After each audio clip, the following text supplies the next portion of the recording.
I'm Dr. Jeff Kaplan, and for over 30 years I've traveled the globe from Dubai to Moscow and Johannesburg, from Singapore to Shanghai and Istanbul. I've studied the world's best businesses and the people that run them. But something is very different now. From the boardroom to the break room, there's a growing realization that our relationship with work is broken. But it's not too late. You still have a choice. Hold on to the past and struggle to survive, or join the willing, change, and thrive in the world of tomorrow that's already arrived. So if you're willing to think different, willing to work different, willing to change at the speed of now, then you're willing to win. Today is a special edition that includes a virtual audience. So thanks to all of you who have been supporting the Willing to Win mission. And now this exciting step in the future of how we are repairing our relationship with work and taking charge of our futures. Let's invite Jeff Kaplan, the man of the hour, to come up and join me. He and Jerry Akers have come out with a new book. Today, we are officially launching it worldwide. It's called Live It to Own It. It's the ultimate franchise guide. Tell us how this connects to your bigger purpose of willing to win. Well, I tell you, what's really special about this, and certainly we hope that you get the book and that you enjoy it, and if you're considering franchising as a career or have ever thought about, starting your own business, that you get something of value there that helps make that journey a little easier and hopefully makes you more successful. There's something greater at work here, and I want to make sure that we're completely transparent about that with you, because this is just the first step in our work. This is, of course, this episode here, what we're doing today together, will be a very special episode on our show, Willing to Win, on KWWL. It'll be our holiday show where we'll share with everybody what went on here today. And Willing to Win is a movement that asks the question, with the power of personal connection, right? If you have one relationship that changes everything, the phone call with the big order that made the difference between whether you closed or whether you became one of the fastest growing companies in the country, that one thing that sort of changed everything that usually comes from a human relationship, that's what Willing to Win is all about. It asks the question, what kind of community could we create if we brought down the walls and barriers that said, this is one city and this is another city, this is one state and this is another state, this is one political color, this is another political color, and instead just came together and started to create something great. And that's what the Willing to Win is all about. It's the power of people. So even though we're here today to talk about and celebrate a book about franchising, you could tell that the reason why Jerry and I so came together and became such quick, great, lifelong friends is that we both share that belief in the power of community. And I will tell you, this project is a great example of that, simply by the way it started, right? I was, going about my business, living in Cedar Rapids, and I went in to get my hair cut. And, as you do, you talk to your stylist, and the stylist says, oh, what do you do? And at the time, I was talking to her about writing the book Willing to Win. It was about big business. I had just come off a big contract with British Telecom. I had been around the world, 26 countries, 3.5 years, over 1 million miles on planes, always in first class. I liked big business. I like corner offices and expense accounts, right? That's what big business is. That's what this whole thing was about. But this person was listening to what I was writing about, and she said, well, no, there's another side to business, and there's a guy you should meet and his wife. They're the owners of our salon series, our salon chain, and it's the Akers family. You should really meet them. And that young lady was Hannah. She's in the audience today. That was an amazing recommendation. But, like a lot of us, I was too busy with my life, and I was thinking about big business. This is small business, right? I'm thinking about, where's his 50-story building, and where's that corner office that's all part of that. And that's when almost a year later, I had moved up to Waterloo, and I walked into another Great Clips. Would you come up here a second, Deidre? And when I walked in, I met this young lady. And as I met her and shared with her the same thing, she was cutting my hair, sharing the same story, she came up with the very same idea. A year later, and I didn't even realize I was in the same chain, right? It wasn't even like I need to go there, right? I was just there to get a haircut, brand new. And she went ahead and mentioned the fact that, there was this great couple, and that, the place she worked wasn't a place to go to work, it was her family. It was an extended family. And the way she talked about it was so moving. And so when she suggested that I call this couple and interview them for the book, I thought, you know what, maybe I should call this couple and interview them for the book. And that started the process that ends, well, not ends, but that we have a milestone here today in celebrating the birth of this book. If it wasn't for the action of one and then two people to take the personal action enough to listen, right? I mean, that's really important. Think about we go through so much each day, we don't take time to listen. She took time to listen, and then she cared enough to act. And none of that would have happened if these two people hadn't created a corporate culture that felt like a family where they are looking for opportunities to help others. And that's what it's all about, right? You know, when you think about it, work in America today, around the world, it doesn't have to be as hard as it is.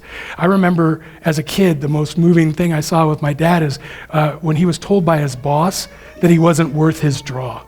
As a salesperson, and I'm a third generation salesperson, as a salesperson, there can be no greater insult.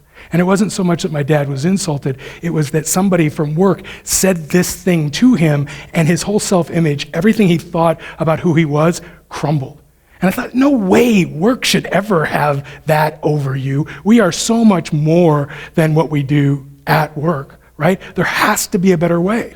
And so when I heard her passion, and when I realized that both of these people hearing my story a year apart came up with the same solution, I thought, maybe I'm thinking wrong about business. And I started looking and doing some research on franchising and realized it is the biggest of businesses, right? It's just a lot of little businesses combined, but millions of people employed and trillions of dollars each year with 4,000 organizations that are bound together by the same acceleration model. Very exciting stuff. And I don't know if we could put up on the board, but we've got something I want you to look at this way for me a second.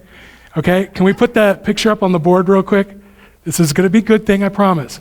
So you have to imagine that I'm at, you can see on that side. So when we decided to do the book, we could have just written the book out, as words on a page and left it there. But in this book are so many stories of things that have happened that make business different when you do it with Jerry, that make business different when you add that human touch, that we went ahead and we were able to get a great artist to do renderings for each chapter, describing all of the wonderful stories and wonderful people that are there. So Deidre, that's you saying, you will call Jerry. I'll never forget, she handed me the card and I went to take it and she held on to it a second. She goes, you will call Jerry. A how-to, step-by-step, Jerry and Jeff hold your hand, walking you through the franchise journey. If it's something you'd like to consider, or even if you're an existing franchisee and would like to expand, Live It to Own It in a fun, conversational way shares tried and true anecdotal quips that Jerry's learned along the way, and then Jeff has infused his incredible writing style to capture these lessons on the page. So we're just so excited to be able to share some of the stories behind the book.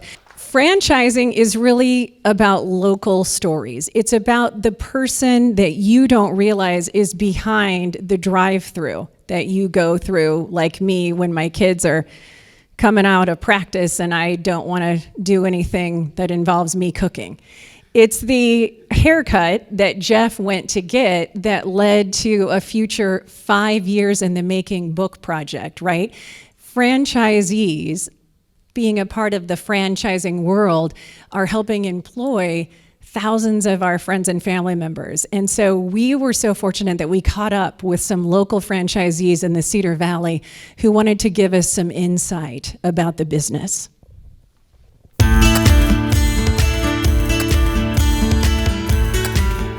I think the most important part about running a franchise, you have to truly have passion for what that franchise does.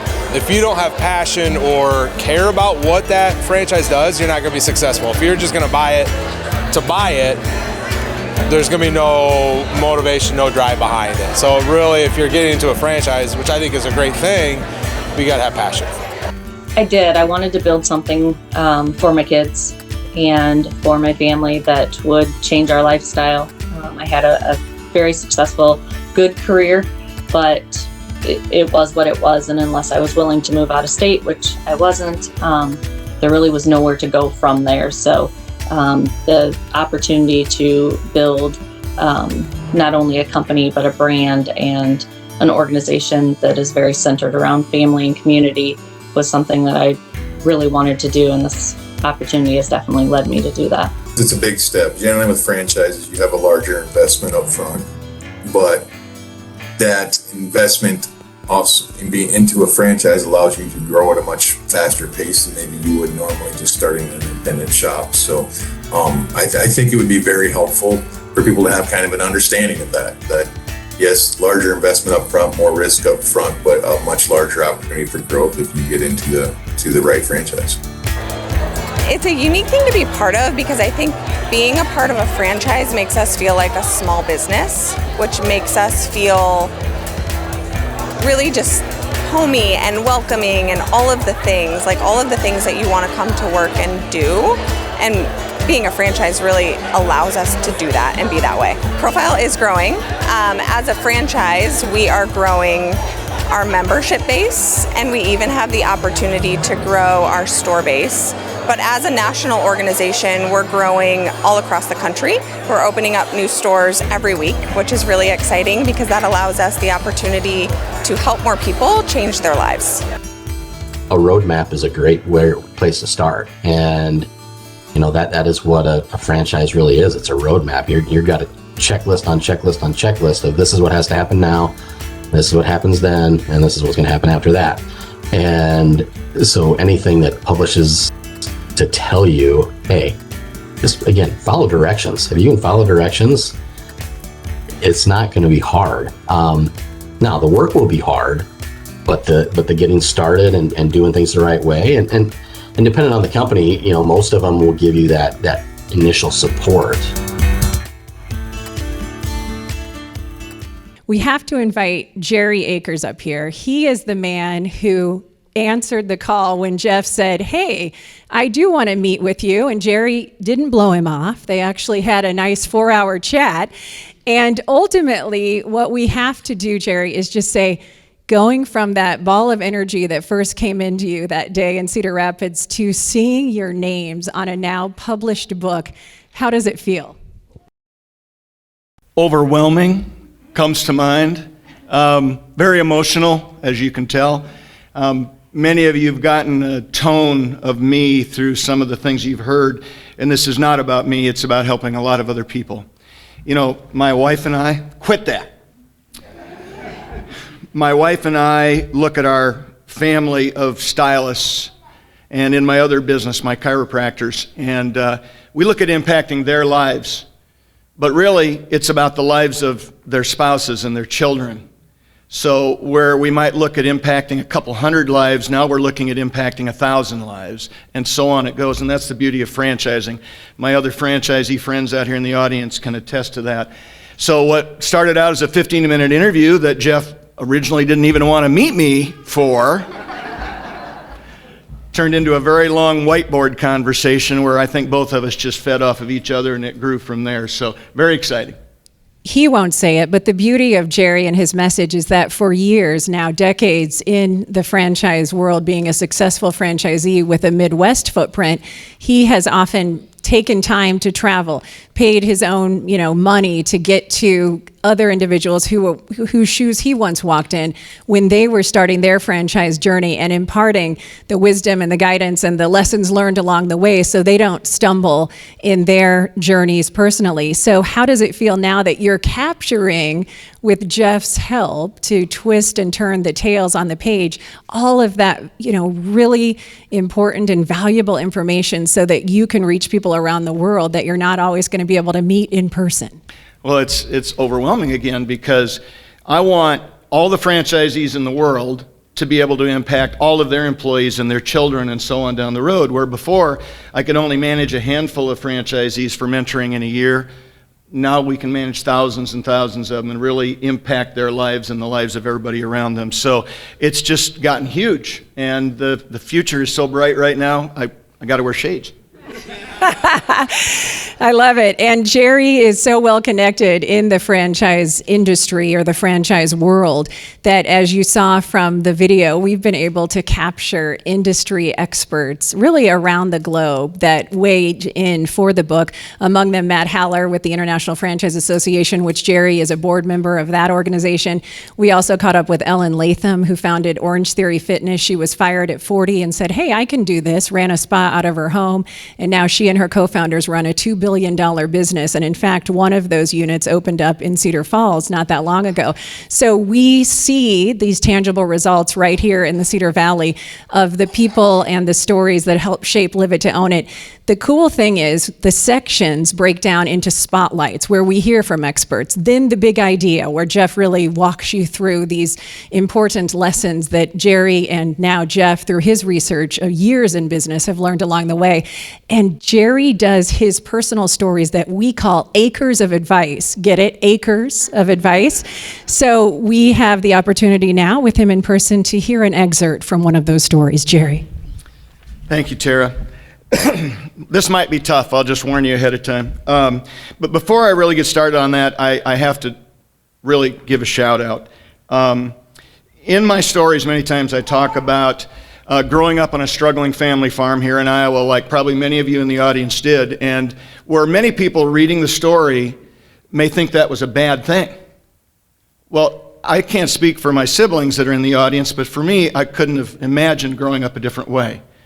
It taught work ethic that you can't learn from a book. It taught resiliency. It taught you to find solutions to problems. I remember learning biology by digging in the mud and working on the farm and those kinds of things. So where many people may think struggling is a negative term, in my world, it was the most positive thing that could have happened to me because it turned me into who I am today. And the things you hear from people that speak about me and the successes that I have found, and really more importantly, the successes other franchisees have found because of my mentoring, that all springs from my parents. And so I want to give a shout out to my mom and dad, Jerry and Nancy Akers, sitting here in the second row. So we get a round of applause.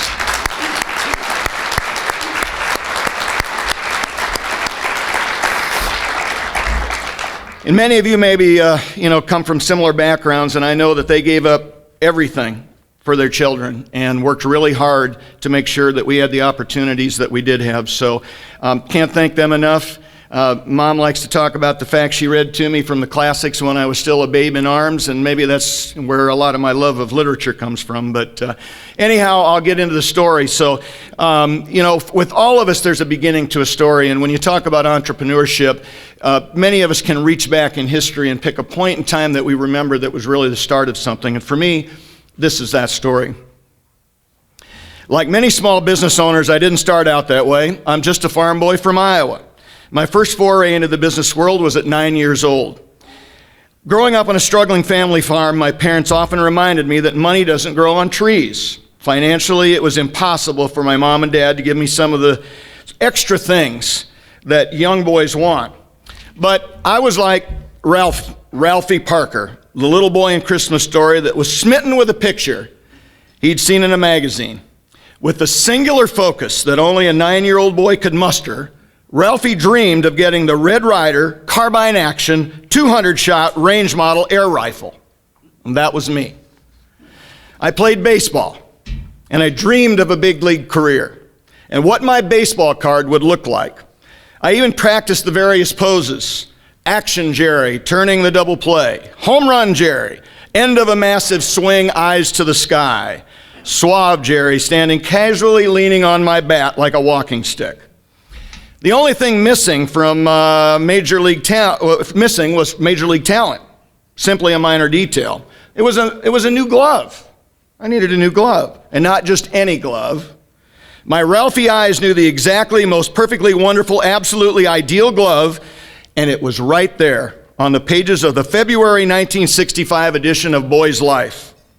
It was so obvious, really, to me, and anyone who saw what I saw, that glove was the only thing that stood between me and my induction into Cooperstown, baseball's Hall of Fame. There was only one problem. Like Ralphie, I was only 9 and I had no money. Zero. Bupkis. Nada. Luckily, Boy's Life got me. Boy's Life knew me. Boys Life understood my situation and provided the answer. Big as day, the headline on the next page read, "Do you need money?" Why, yes I do, my 9-year-old self answered. It couldn't be simpler. Boys Life offered me the audacious sum of $100, more than enough to get my glove and have money in my pocket. More money than I ever dreamed of. All I had to do was sell 100 boxes of gorgeous greeting cards. All occasion greeting cards. What could be simpler? And Boys Life told me all I needed to hear. Costs nothing to try. Send no money, we trust you. I was 100 quick and easy sales away from the glove of my dreams. I didn't need permission. I didn't need to wait for Santa to come through. Besides, in those days in our home, Santa was delivering clothes and other necessities, and I was looking for the good stuff. I had the answer, and no one could stop me. I signed up, my kit showed up, and I was ready.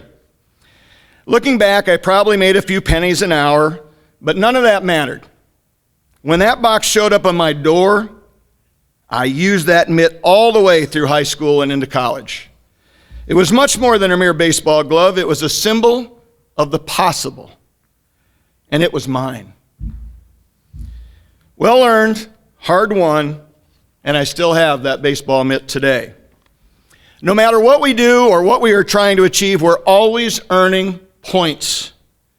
Whether you are working with a bank to borrow the money you need, expanding your franchise, or you're peddling greeting cards to earn your dream mitt, the points we can earn mark the path towards the ultimate business goal. How do business people earn points? We outproduce, outlearn, and outsmart our competition. If we do that, the money will follow. Our goal is to create the single best resource for developing, launching, operating, and expanding your franchise business. Beyond the pitch, promise, and prospectus, there's so much more to making the cut in the world of franchise ownership. So, jump on your bike and get ready to pedal. The road is long, and it may get hot. There will be times your dream mitt seems out of reach, but we'll be there with you, door after door. Thank you. So each story depicts a chapter in the book, and Jeff and Jerry have just done a wonderful job of being able to weave both personal anecdotes with professional advice from, again, their collective decades of experience in both big business and the franchise industry. Tell us about your favorite or some of the highlights. Well, one of the things I love is to, we're to the point when in the next book that's coming out, we're going to be in the same room, by the way, next year, same week, for the first book of the Willing to Win series. And in that book, we're going to talk a little bit about a thing called the Golden Cross, because we're living in an incredible time right now where our relationship with technology has changed. When I grew up, technology was always the thing that didn't work the way it was supposed to. The phone that didn't work right, didn't have enough battery life, wasn't enough, memory there. There's always something wrong. But now our technology is really starting to work for us. In this first picture at the top, which is called the Wolf of Walmart parking lot, right? Instead of the Wolf of Wall Street, it's the Wolf of Walmart parking lot, is where Jerry spent 25 years in his car with a manual, like pens and papers and highlighters, going through franchise books, trying to come to the decision that was right. Right? He wasn't going to make a snap decision. This was his family's future. This was his nest egg. This was his future. He wasn't going to risk that. But now in our book, we talk a little bit about how we can condense that from 25 years, which was fine, to about a few days, right? Talk about the defender. That's an important one too, because not everything is coming up roses. If your franchise isn't working out, you might need legal advice. And let's see if anybody here is a good movie buff. What's that a parody of? Anybody remember the poster?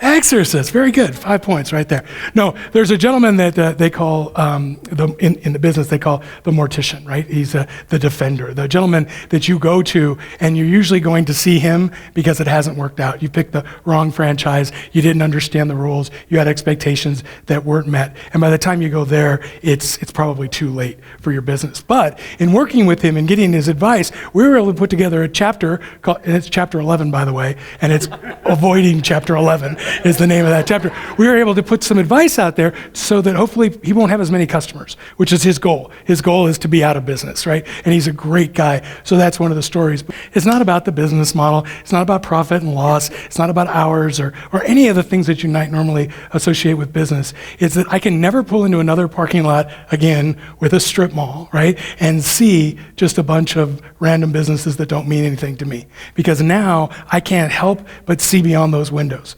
See beyond the cash register to the families that are dedicating their entire life, and many times their entire life savings, to try to run a business and be a part of a community. And it is those stories that build community more than anything else in our, and that we can do. And I think it's great work. And that's what's so exciting about what you see here.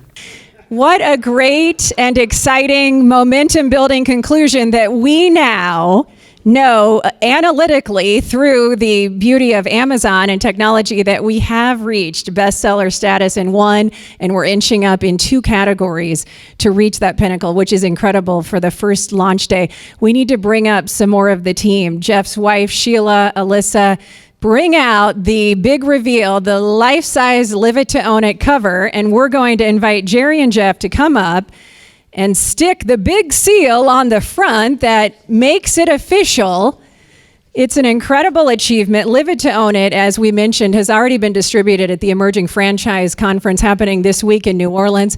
The International Franchise Association, which serves thousands of franchisors and Zs across the country and globe, has invited Jeff and Jerry to do a book signing and be a part of their conference coming up in February in San Diego. So the momentum is going to continue from here. And let's give it up for Live It to Own It, now a bestseller. Sorry. Yeah. Go for it, man. Woohoo. There we go.